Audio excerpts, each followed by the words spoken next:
One of Europe's major centers for international politics is in the grip of terror tonight. Armed troops patrol the streets in Brussels, Belgium, while authorities conduct terror raids as they search for one of the architects of the Friday the 13th attacks in Paris. Correspondent Benjamin Hall is in Brussels tonight. Today in Brussels, the threat continues. Of the 21 arrested last night, 17 have now been released. 3 are held for questioning and only 1 has been charged with terror-related offences. The Belgian Prime Minister also forced to announce that Saleh Abdeslam, the Paris attacker, is still at large. And the country stays at high alert.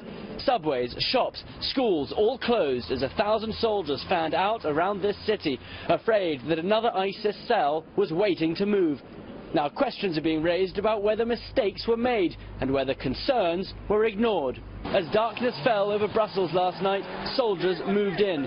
22 raids were carried out through the night as soldiers shut off streets in multiple districts and helicopters hovered overhead as they sought to prevent another Paris-style massacre. The Prime Minister announcing a few days ago that they had precise information on a, quote, serious and imminent attack. I tracked down one man who had grown up with Saleh and his brother Brahim in the predominantly Muslim district of Molenbeek. They'd even robbed ambulances together in the past. He would go on and on about jihad with loads of guys around. He'd sit in his bars and smoke marijuana and watch videos of gun battles and go on about how he wanted to join.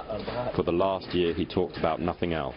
Others in the district also showed shocking support for the Paris attacks, with these young Muslims telling me an eye for an eye, a tooth for a tooth. They spoke proudly about how the attacks were retaliation for bombings in Syria and Iraq.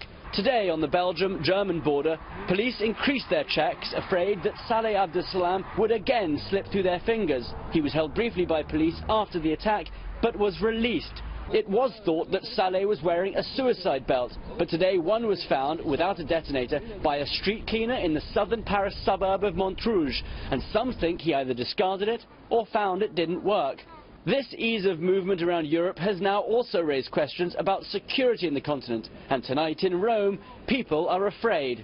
ISIS has been threatening to hit Rome for some time, but after Paris, it just seems more foreboding.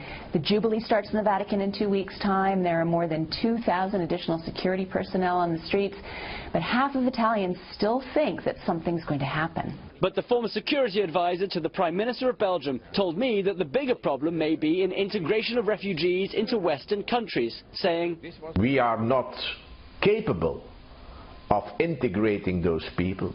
And I am not sure that those people are capable and willing to accept our values. So we have a problem there."